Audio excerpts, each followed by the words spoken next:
Welcome back, everyone. We're diving deep into a story that's got Israel on edge, sparking protests, and raising some serious questions about the future of their democracy. Yeah, it's a story full of twists and turns, starting with a leaked document that's exposed some pretty sensitive information and led to accusations flying everywhere. Definitely a lot to unpack here, so are you ready to get started? Absolutely. I think what's really gripping about this story is how a seemingly straightforward leak has morphed into this captivating saga that could have huge implications for the very core of Israeli society. It's like watching a political thriller unfold in real time. Okay, so let's set the stage a bit. What exactly was in this leaked document, and why has it caused such a stir? Well, the document, which was first published in a German newspaper called Bild, revealed some pretty sensitive details about Hamas's strategy, particularly their tactics related to protests and how they were aiming to put the blame squarely on Israel's prime minister. Wow, I can see why that would raise eyebrows, especially in a nation where security is such a paramount concern. Right, and that's why authorities launched a full-blown investigation to track down the source of the leak. That's where things get really interesting. Oh, how so? Well, their investigation led them to two individuals, Eli Feldstein, who's a spokesperson in the prime minister's office, and an unnamed IDF reservist officer. So what happened then? Were they charged with leaking the document? Yes, they were. But here's where the plot thickens. The charges they're facing are drastically different.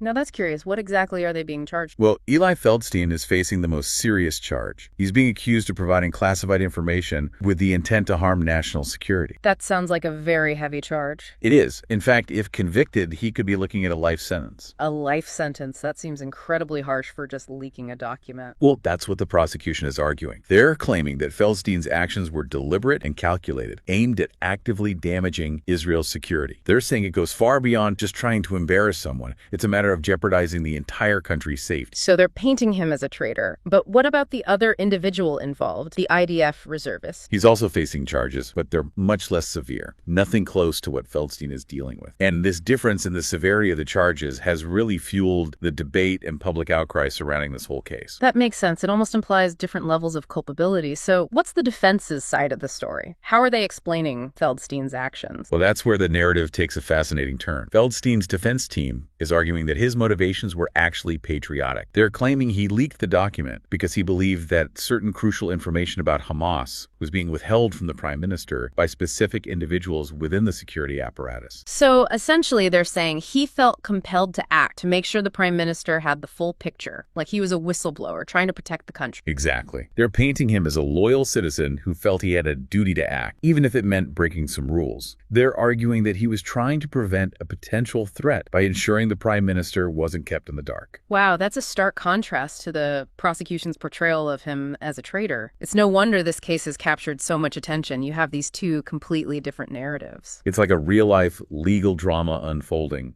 and the public is captivated. It's become this battle of interpretations. Was he a dangerous traitor or a patriotic whistleblower? And how is the public reacting to all this? Well, as you can imagine, public opinion is sharply divided. But there's also a very vocal and substantial part of the population who are rallying behind both Feldstein and the reservist officer. We're seeing huge protests happening outside the courthouse, online petitions gaining tons of signatures, a flood of opinion pieces being published, and of course, social media is absolutely on fire with discussions about the case. So it's not just passive observation. People are actively engaging and making their voices heard on this. Why do you think that is? What's driving this intense public reaction? Well, on the surface, it's about the legal arguments and whether people believe these men are guilty or innocent. But I think it goes much deeper than that. I think this case has really tapped into some deeply rooted anxieties and concerns that have been simmering beneath the surface in Israel for some time. Like what? Well, there's a sense that maybe the system isn't always fair, that perhaps there are powerful forces at play that can manipulate things for their own benefit. There's a worry about government overreach, about the potential abuse of power, and a fear that anyone who dares to question the official narrative might be silenced. So in a way, this case has become a focal point for these larger anxieties about the state of Israeli democracy itself. Exactly. It's as if this leak has ripped open a curtain, exposing these underlying tensions and anxieties, and now people are struggling to make sense of what they're seeing. This is starting to feel like a lot more than just a legal case about a leaked document. It is. It's about trust, power, and the limits of freedom in a democratic society. And that's what makes it so captivating and, frankly, a little bit frightening. What's definitely got our attention, and I'm sure our listeners are eager to hear more. We need to delve deeper into the complexities of this case, explore the motivations of the key players, and really understand what's at stake here. Absolutely. And what's even more intriguing is how the families of those involved are stepping into the spotlight and adding a whole new layer of human drama to this already captivating saga. You're right. That personal dimension is so important. It reminds us that this isn't just some abstract legal battle. There are real people whose lives are being profoundly affected by all of this. And their stories are incredibly powerful. They provide a glimpse into the emotional turmoil and the personal sacrifices being made as this case unfolds. It really adds a whole new dimension to our understanding of what's at stake. Okay, so let's shift gears and talk about the human side of this story. What are the families of these men going through? What are they saying? How has this ordeal affected their lives? Well, Feldstein's brother has been particularly vocal. He's given some really heart-wrenching interviews where he talks about his deep concern for Eli's well-being.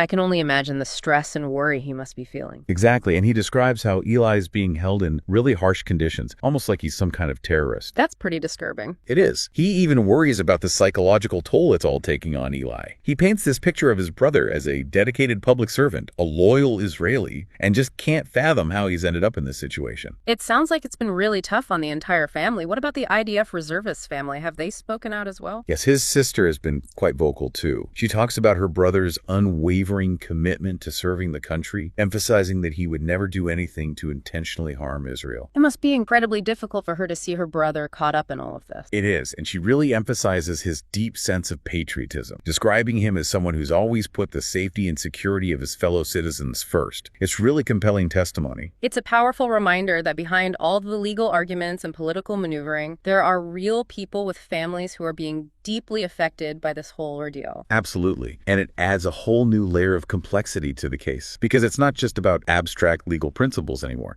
It's about the human cost, the emotional toll, and the very real consequences that these individuals and their families are facing. And that's something that I think a lot of people can relate to, regardless of their stance on the leak itself. Right. It makes it much harder to just dismiss it as a simple case of right and wrong. It forces you to consider the motivations, the pressures, the personal beliefs of the individuals involved. It also makes you think about the potential chilling effect this could have on anyone considering speaking out against perceived wrongdoing within the government. Absolutely. And that's where things get really interesting, because in addition to the personal stories from the families, there's also this broader sense of unease, even fear, that seems to be rippling through Israeli society. What do you mean? Well, there's this chilling billboard campaign that's popped up all over the country, and the slogan is really unsettling. It says, "Today it's Eli, tomorrow it could be you." Wow, that's pretty intense. It is, and it really taps into this widespread anxiety that anyone, regardless of their position or their loyalty, could potentially become a target if they dare to question the official narrative or challenge those in power. So it's like a warning, a way of silencing dissent. That's how many people are interpreting it. It creates this climate of fear where individuals might be hesitant to speak out against injustice or expose wrongdoing because they fear becoming the next Eli Feldstein. That's a pretty dangerous precedent to set in a democracy, isn't it? It is, and it raises all sorts of concerns about freedom of speech, the right to dissent, and the very nature of accountability in a democratic society. So this case isn't just about the actions of these two individuals. It's become this larger symbol, a catalyst for a debate about some really fundamental issues. Exactly, and that's why it's been so fascinating to follow, because you're seeing these different layers unfold, you're witnessing these tensions play out in real time,